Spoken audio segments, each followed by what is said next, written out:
And I guess, do you know where the court, Ms. Sung, you'll be sitting on the Ninth Circuit Court of Appeals. Where does the Supreme Court look to determine the question of when life begins? Thank you for the question, Senator. As I recall from the court's current jurisprudence on the issue, they look to scientific evidence to determine when a fetus is viable. Would that be the state of scientific evidence back when Roe versus Wade was decided, or would that be the state of science today?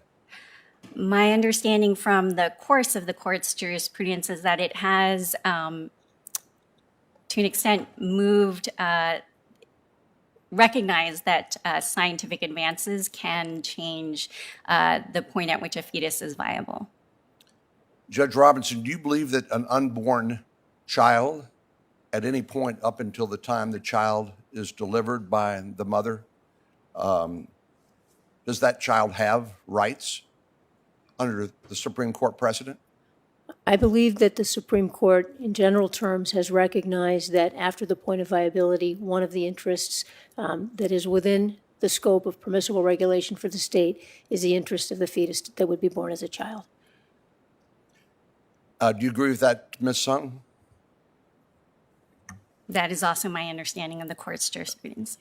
So the question of viability or when life begins is an important issue because if the fetus is viable, then the fetus has rights that can be protected by the state. Correct, Judge? Senator, in broadly general terms, yes. No. You agree with that, Ms. Sung? Yes. So I won't ask you this question, but I'll just close on this. We'll maybe continue the conversation.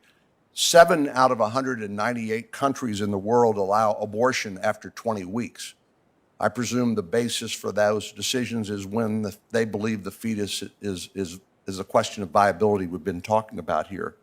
And the United States finds itself among those 7 countries: North Korea, Vietnam, China, and Singapore, Canada, and the Netherlands. Thank you. Thank you very much, Senator Kennedy. Mr. Chairman, could I ask unanimous consent that this article be made part of the record? Without objection. Thank you. Senator Kennedy.